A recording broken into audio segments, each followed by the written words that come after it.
Le Seigneur soit avec vous. Évangile de Jésus-Christ selon saint Jean.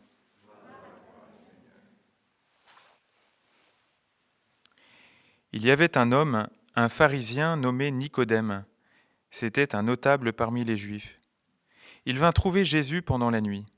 Il lui dit : « Rabbi, nous le savons, c'est de la part de Dieu que tu es venu comme un maître qui enseigne, car personne ne peut accomplir les signes que toi tu accomplis si Dieu n'est pas avec lui. » Jésus lui répondit : « Amen, amen, je te le dis, à moins de naître d'en haut, on ne peut voir le royaume de Dieu. » Nicodème lui répliqua : « Comment un homme peut-il naître quand il est vieux ? Peut-il entrer une deuxième fois dans le sein de sa mère et renaître ? » Jésus répondit : « Amen, amen, je te le dis, personne, à moins de naître de l'eau et de l'esprit, ne peut entrer dans le royaume de Dieu. Ce qui est né de la chair est chair, ce qui est né de l'esprit est esprit. Ne sois pas étonné si je t'ai dit, il vous faut naître d'en haut. Le vent souffle où il veut, tu entends sa voix, mais tu ne sais ni d'où il vient, ni où il va. Il en est ainsi pour qui est né du souffle de l'esprit. » Acclamons la parole de Dieu.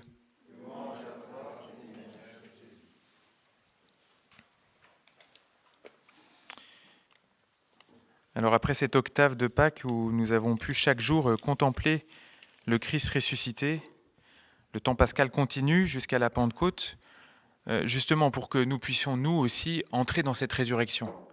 Il ne s'agit pas seulement de se réjouir, bien sûr, de voir le Christ ressuscité, sorti du tombeau, mais il s'agit aussi que nous aussi, nous puissions sortir du tombeau et vivre comme des ressuscités.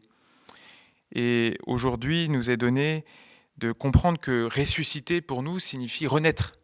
Il s'agit de renaître d'en haut. Alors comment renaître ?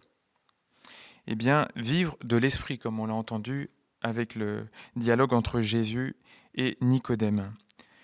Hier déjà, nous entendions dans l'Évangile, vous vous rappelez, avec les disciples qui ont pu voir Jésus ressuscité au milieu d'eux, leur montrer ses mains et son côté, recevez l'Esprit Saint.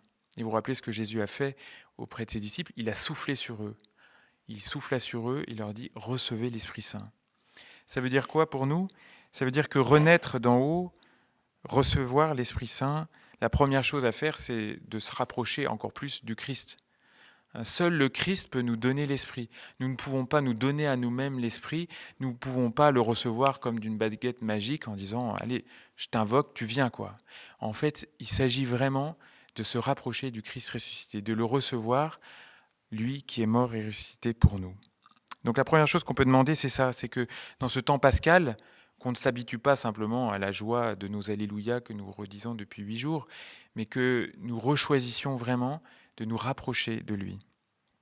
La deuxième chose, pour renaître d'en haut, pour recevoir l'Esprit Saint, c'est de rester dans une attitude de pauvre. Vous avez vu dans la première lecture, les disciples, ils sont dans une situation un peu compliquée et tous les actes des apôtres vont montrer une communauté chrétienne à la fois en plein essor, en pleine croissance, mais dans des combats pas possibles avec des ennemis intérieurs, extérieurs. Donc dans une situation extrêmement pauvre. Ce ne sont pas des gens de grande naissance, de grande culture. Ce sont des gens vraiment simples que le Seigneur a choisis. Donc ils se retrouvent dans une situation de pauvreté. Et peut-être que pour nous aussi, ce temps pascal est une invitation pour nous jusqu'à la Pentecôte à accueillir vraiment cette situation de vulnérabilité, de pauvreté. Ne cherchons pas à nous considérer forts en disant, voilà, on a l'Esprit Saint, on va avoir l'Esprit Saint, mais au contraire, d'accueillir avec un cœur de pauvres, une communauté de pauvres, l'Esprit qui nous est promis.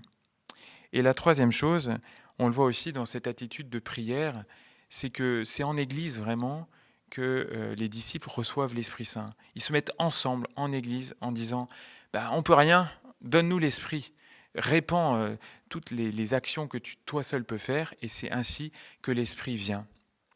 De la même manière, avec Nicodème, on voit que Jésus indique à Nicodème non pas une bizarrerie de renaître de sa propre mère, mais derrière, c'est de renaître d'en haut par l'Église. C'est-à-dire de comprendre que notre mère, c'est l'Église. C'est un père de l'Église qui disait « Nul ne peut avoir Dieu pour père s'il n'a l'Église pour mère ». Et peut-être qu'on peut demander aussi au Seigneur cette grâce dans ce temps pascal, d'être renouvelé dans notre amour de l'Église. L'Église comme celle par laquelle nous avons pu être baptisés et par laquelle nous pouvons encore et encore recevoir le don de l'Esprit. Que nous soyons renouvelés, toujours aussi avec un cœur de pauvre, dans cet amour de l'Église. Que nous prions pour l'Église, pour cette Pentecôte toujours à renouveler, à revivre chaque jour. Pas seulement pendant le temps pascal, mais pour tous les jours jusqu'à ce que le Christ ressuscité revienne. Alors demandons au Seigneur cette grâce. Allons comme Nicodème, de jour comme de nuit, implorer ce don du Seigneur.